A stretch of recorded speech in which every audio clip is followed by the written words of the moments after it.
Hello and welcome to the interview on France 24. I'm Robert Parsons, and my guest today is a woman whose life is a testimony to her courage and determination to overcome the most extraordinary odds. Born in Kabul, Afghanistan in 1985, in the midst of the war against Soviet occupation, Nadia Ghulam was traumatised at the age of 8 during the civil war that followed the Soviet exit. A bomb flattened her home, destroying her parents' livelihood and leaving her badly maimed and disfigured. 2 decades later, Nadia Ghulam now lives in Barcelona, where she has written extensively about her experiences in Afghanistan. Her first book has just been translated into French under the title Caché sous mon turban, or The Secret of My Turban. Nadia Ghulam, welcome to the interview on France 24. Thanks very much for being with us. If I could just start with that title, The Secret of My Turban, because it's more than just a metaphor. You really did, for many years, I think 10 years, you hid under that turban, pretending to be a boy in Afghanistan. Now, why was that? Because in that moment, the Taliban regime was established in Afghanistan in order to hide my secret to be a woman. In that moment, that regime was saying that women had to wear burqa and men were wearing turban. Yeah. So I, in order to hide my femininity and all these things, I wear a turban, and the turban helped me a lot. And it was a very important secret in my life. Nobody could recognize me as a woman. And because I was as a woman, you weren't allowed to work effectively. No, in that moment, it was not allowed to work, study, anything. In my case, I was alone. My father was ill. With post-traumatic stress, my brother was dead. Yeah. So in that you took on the identity of your brother, didn't you? Yes. Zelmay. And for this reason, I wear the main clothes and took my brother's name, and I started to work as a man in Afghanistan. And at one point, you got so locked into the character. I think you were about age 14 at the time, and you're very pious as well. You attended the mosque all the time. People began to take you for a mullah. Yes, because I took 100% my role as a man in the society. So I create a word for me. It was a word between close with a lie, but it was my word. And I create a word for me. I had friends, all of them was men, and also I worked as a man, and anything I was doing, my character was 100% a man. And at one point, reading in your book, you became so locked into the character that when the Taliban entrusted you with the task of getting people to go to prayers, you really felt empowered by it. You felt almost one of them, right? Yes, because I never thought I will arrive in this stage. Every day I thought it's one day, tomorrow again I will recover my identity and I will become again Nadia. Yeah. But this took me to a lot of situation that I wanted to be there, but I had to do that in order to improve that I'm a man like them. So when they said, okay, just bring people to come and pray, and I said, okay, sir, I will go and I will do that. And in that moment, and first I was thinking what I'm doing, and the second time it was the only way to survive. But at a certain point, you must have almost stopped being Nadia altogether and becoming Zelmay. Well, never I left my identity, my real identity. I always dreamed to again recover my identity, but I didn't have no choice. Yeah. I had to, if I wanted my freedom, I had to do that.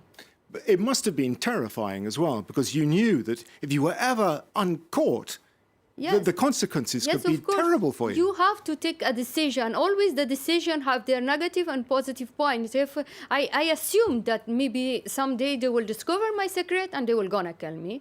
So I assumed they would have killed you. Yes. Yeah.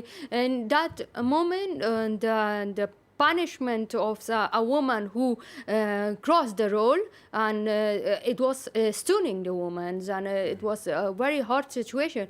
But I assumed that one day I will die. Yeah. But you really had no choice, did you? Because your family was in such difficult circumstances. Your mother couldn't work. Your sisters were younger than you. Your brother had died. And your father was traumatized by the death of your brother. For this reason, I'm always saying that it's not because I wanted something. In that moment, I had no choice. or I had to do that, or I could die with hunger, without food, without anything. But you were also disadvantaged, like so many Afghanis, by a lack of education as well. Oh yeah, yeah. For this reason, when I'm living in Catalonia, and a lot of time my friends are saying, "Why are you not stopping? It's about 12 years," and I'm hungry for education. Everywhere I'm saying, going and sitting, and I'm saying, I want to do more and more. I'm studying and studying non-stop because this is what I didn't have in my country. Because you didn't learn to read and write yourself till you were a teenager, eh? 16 years. 16 years old, Until 16 years, I was a illiterate woman. I was not able to read and write. And then when I start, I just enjoying reading and writing. Your brother figures very strongly in your book. He must have meant a lot to you as well. Yes, yes, because he was older than me, and all the things I was doing, it was with him. When he was not with me, but the spirit was with me, and I work a lot with him. I mean, did it feel strange in a way, almost becoming your brother? Almost, yes.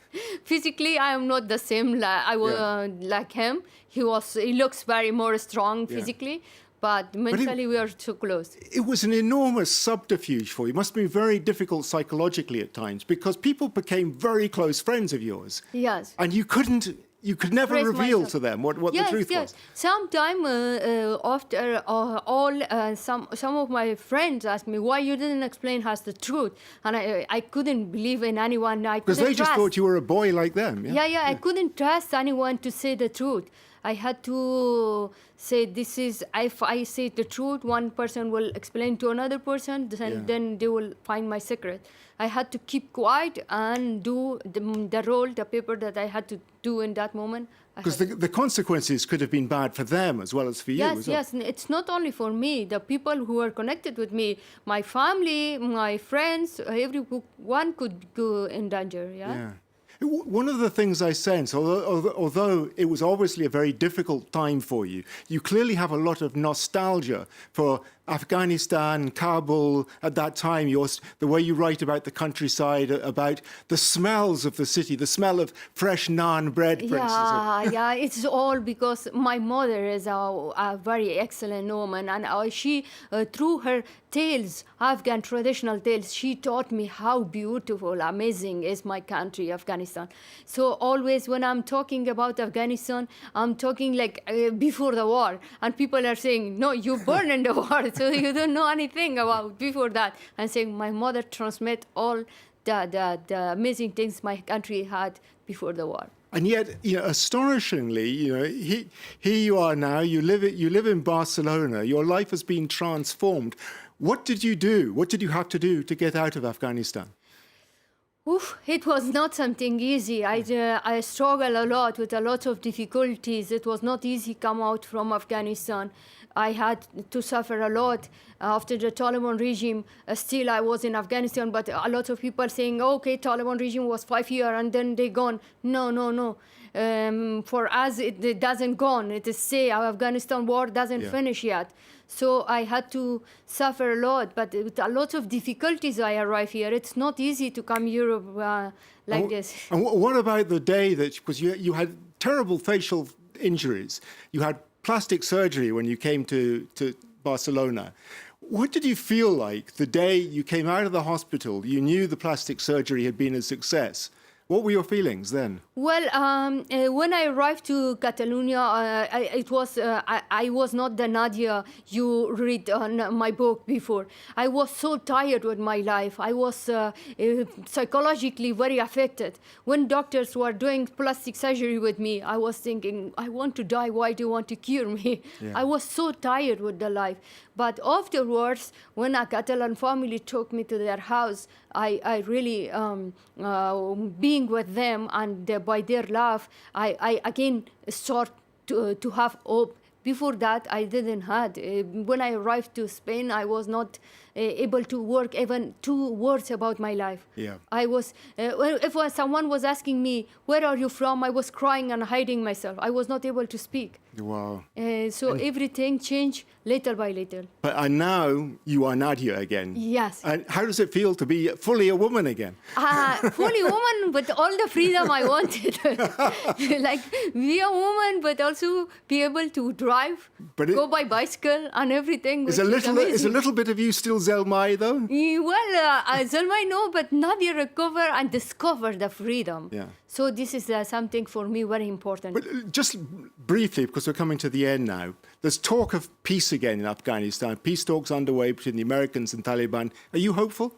No, it makes me very sad because after long years of conflict and all these things, negotiating with them and give them power to say, okay, you can do whatever with Afghan women or Afghan community, it is not something positive for my country. Okay. Leaving psychopath people with weapons and say, take care about your country. It's not something easy and can't help Afghanistan. Okay, and that, I'm afraid, is where we have to end it today. Thanks very much to our guest for that wonderful story, Nadia Ghulam. Thanks to you, the viewers, for being with us. But don't go away. More news to follow shortly.